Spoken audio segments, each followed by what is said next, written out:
Estamos de vuelta aquí en Emprende TV, en la señal de Grupo Fórmula, esta tarde de domingo 28 de junio, y me da muchísimo gusto darle la bienvenida a Jaime Gutiérrez. Hola Jaime, ¿cómo estás?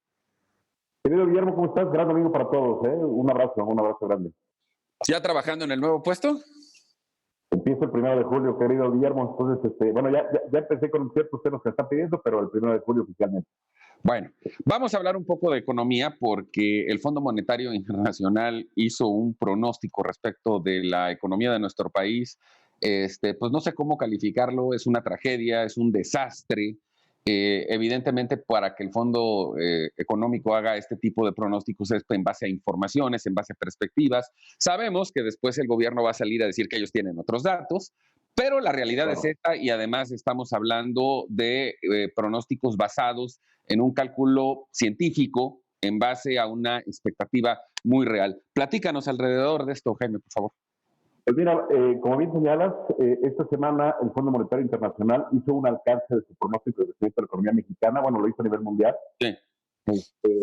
Si recuerdas, hace 2 meses más o menos, en abril, se presentó una de todas los pronósticos hechos desde Citibanamex, Scotiabank, Banorte. Incluso el Fondo Monetario había pronosticado en esa época, había dado un pronóstico de 6.6 de decrecimiento, De crecimiento. Exactamente. Entonces, lo que está haciendo ahora el Fondo Monetario Internacional está modificando este pronóstico de abril y lo está actualizando, y donde nos pone muy mal, nos pone ya en un menos 10.5%. En la siguiente lámina que tenemos ahí, que Miguel nos va a presentar, Sí. podemos ver cuál era el pronóstico de abril y podemos ver la más alta, el pronóstico, digamos, el más pesimista era Citibanamex. Citibanamex lo ajustó, ya Citibanamex anda en 2 dígitos. Eh, el promedio en abril era del 7.3.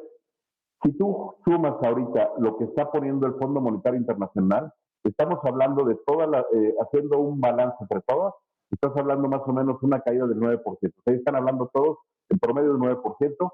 Yo, querido Guillermo, aquí en el programa lo había dicho cuando habíamos hecho el tema social, la parte social, desarrollo social, que yo pensaba que iba a ser entre el 12 y el 14%. Sí. Ahora estamos a mitad de año, ¿eh? O sea, todavía falta la otra mitad del año, y acuérdate que esto es como el GPS, ¿no? Se va actualizando de acuerdo a las medidas que toma el gobierno, de acuerdo a la gravedad de la situación, O las que no toman.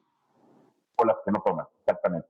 Entonces, por ejemplo, ya Bank of America, a principios de este mes, pronosticó también menos 10%, Valmex 9.7%, Credit Suisse 9.6%, por eso te digo que el promedio es 9%. Ahora, la siguiente lámina podemos ver qué está pasando en el mundo. Lo que dice el Fondo Monetario Internacional es que todos vamos a vivir una sacudida y el promedio es de menos 4.9%. En promedio todos. Vamos a compararnos con Estados Unidos. Para Estados Unidos se pronostica un menos 8%. Para Brasil, región menos 9.1%. Gran Bretaña estás hablando de menos 10.2%. México de 10.5%. Que era lo que estábamos platicando, como a gobiernos con corte populista les estaba afectando la pandemia y la parte económica. Entonces, la sorpresa aquí, Guillermo, en la parte de lo que da el Fondo Monetario Internacional y está en la lámina, es que China le va a ir muy mal y crece 1%. O sea, yéndole mal, tiene crecimiento positivo.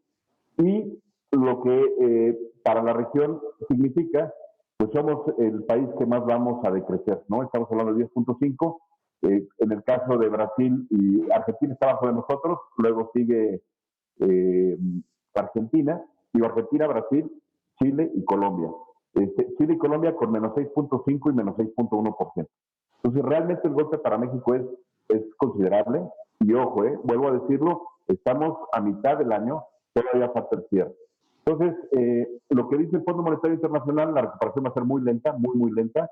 Calculan que van a tardar 2 años en esto, en lo que queda del 2020 y 2021, para que la economía pueda funcionar. Y en los países que hicieron la tarea, los que no hicieron la tarea, y México lo están poniendo en los que no estamos haciendo la tarea, dicen que va a ser todavía, la situación todavía más Al final de cuentas, estos pronósticos también, hay que decirlo, independientemente de que hay una, digamos, una metodología para hacerlo, se basan en estimaciones que tienen que ver, como bien decías, Jaime, con tiempos y con acciones. Aquí el problema es que no estamos viendo que el gobierno de nuestro país esté tomando ninguna acción de ningún tipo Y a lo mejor esta teoría un poco, pues no tan absurda, de que por nuestra vecindad con Estados Unidos, si a nosotros nos va muy mal, nos terminarán rescatando una vez más. Creo que es una apuesta muy temeraria esperar a que Estados Unidos nos rescate. Sí, ha sucedido en el pasado, porque además a ellos les conviene, pero no veo pues de parte de la Secretaría de Hacienda del gobierno federal una estrategia, un plan, nada. No se ve. Y entonces, en la parte social, querido Guillermo, pues, ¿qué significa? El mejor programa social es el crecimiento económico, lo hemos platicado muchas veces. Entonces, si hay bajo crecimiento económico y en este caso no vamos a tenerlo, pues, ¿qué es lo que sucede? Se va a generar más pobreza, mayor desigualdad, E incluso inseguridad. puede repercutir en temas de inseguridad y de incluso un rompimiento social precisamente por esta situación, ¿no? Entonces, eh, sí es preocupante lo que está diciendo el Fondo Monetario Internacional.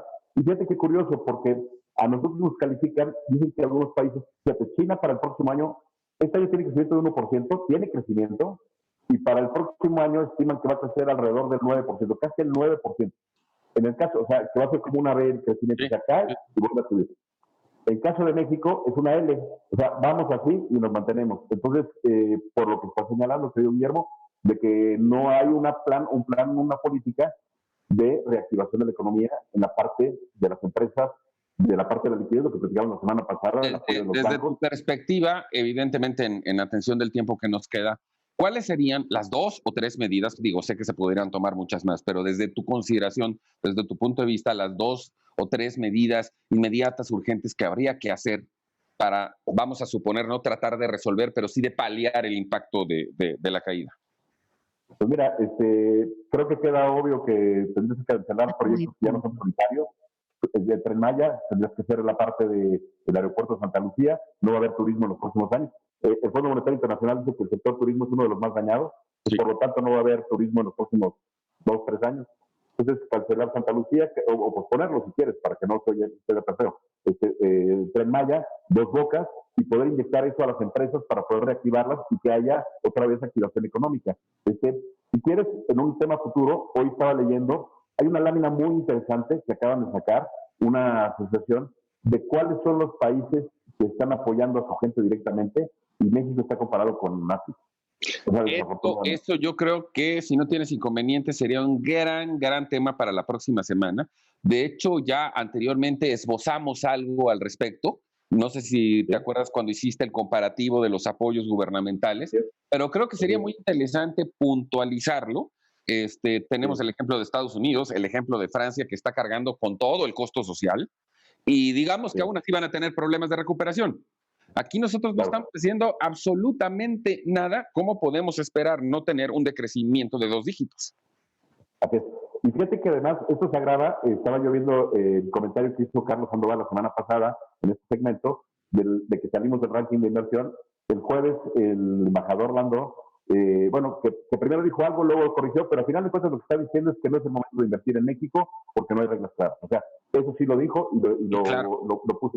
sí, sí, sí, sí. Entonces, entonces, si tú no tienes inversión, acabamos de cancelar, se acaba de cancelar una inversión esta semana de 1.200 millones de dólares en Veracruz con el tema de Iberdrola. Si le sumas lo de Constellation Brands de Mexicali, o sea, toda esta parte que genera y que hace que la economía ruede, pues estamos perdiendo esta inversión. Entonces, lo que tienes que generar es confianza con los inversionistas. Y si no lo generas, pues lo que vas a generar un problema mayúsculo en el tema de pobreza y desigualdad. Sí, sin duda, sin duda. Y además, independientemente de eso, hay que recordar que el año que entra hay un proceso electoral gigantesco en el que van diputados, gobernadores, un montón de congresos estatales, ayuntamientos, y en una perspectiva política, pues evidentemente la economía también tiene un valor fundamental, una influencia, una incidencia directa.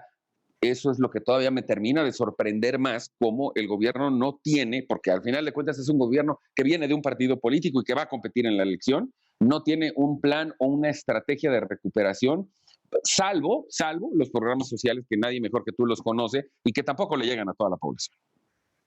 Oye, y fíjate que lo que estoy viendo es que en los 70 con los sexenios de Echeverría y de López Portillo, lo que sucedió finalmente fue que de la Madrid pagó los platos rotos, tuvo que empezar a reconstruir lo que pasaron 12 años, y fue el llamado sexenio del crecimiento cero. Si yo sumo lo que está pasando del año pasado, que no tuvimos crecimiento, más esta caída que es brutal, más lo que puede pasar, podríamos estar hablando del primer sexenio en 88 años, o desde que tenemos de la revolución para acá, que tuviéramos incluso crecimiento negativo. Entonces, creo que las señales para el presidente son muy claras de que tiene que cambiar su estrategia. O sea, ya no queda de otra si quiere salvar el sexenio de crecimiento, ¿no? Lo veo un poco complicado. El señor presidente tiene unas ideas muy, muy fijas, por decirlo de alguna manera. Jaime, muchísimas gracias. Nos vemos el próximo domingo. Querido Guillermo, gracias y un abrazo a todos los que están viendo. Saludos. Voy a un corte, no tardo nada. Volvemos de inmediato aquí en Emprende TV en la señal de Grupo Fórmula.